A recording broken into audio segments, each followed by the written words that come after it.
আসসালামু আলাইকুম ওয়া রাহমাতুল্লাহি ওয়া বারাকাতুহু। সুপ্রিয় দর্শক শ্রোতা, কাছে এবং দূরে, দেশে এবং প্রবাসে যে যেখান থেকে দেখছেন, আমি মুফতি ইয়াসিন আরাফাত হায়দারি আজকে নরসিংদী রায়পুরা থানাধীন অলিপুরা থেকে আমরা ইনশাআল্লাহ দায়িত্বহীন কণ্ঠে একটা জাগান দিতে চাই।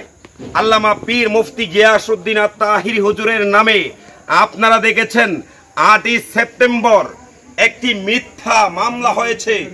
আমরা অচিরেই এই মামলা যতক্ষণ পর্যন্ত বিলুপ্ত না হয় আমরা প্রয়োজনে মাঠে নেমে যাব। কথা কোন ঠিক না?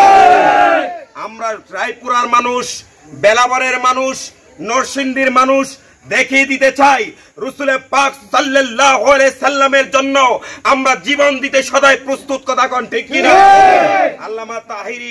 আল্লামা তাহিরি কারো বিরুদ্ধে কথা বলে নয়, তিনি হলো প্রশাসন বাধ্য মানুষ। আমরা তার পক্ষে রয়েছি। তিনি যেভাবে আমাদেরকে দিক নির্দেশনা দিবে আমরা সেভাবে ইনশাআল্লাহ চলতে বাধ্য হব। কথা কোন ঠিক কি না?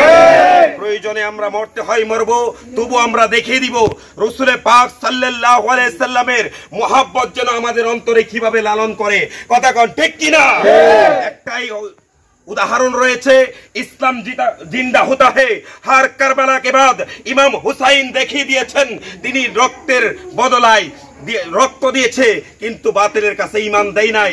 আমরা একটা কথাই জানিয়ে দিতে চাই, আমরা রক্ত দিব কিন্তু বাতিলের কাছে আমরা ঈমান দেব না। আরো জোরে বলেন ঠিক না বেঠে? যাই হোক, আমি সকলকে বিনয়ের সাথে বলছি, আপনারা কি বলেন? তাহিরি হুজুরের মামলা যতক্ষণ পর্যন্ত তারা উন্মোচন না করে নেয় ততক্ষণ পর্যন্ত আপনারা কি মাঠে আছেন? আরো জোরে বলেন আছেন? নারায়ে তাকবীর, নারায়ে রিসালাত, নারায়ে হায়দারি। আসসালামু আলাইকুম ওয়া রাহমাতুল্লাহি ওয়া বারাকাতুহু।